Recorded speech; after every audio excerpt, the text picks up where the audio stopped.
Joyo Microwave Popcorn Maker. First open the lid.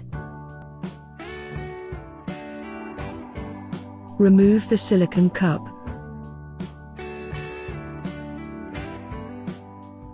Fill it with kernels. You can add butter and salt to taste.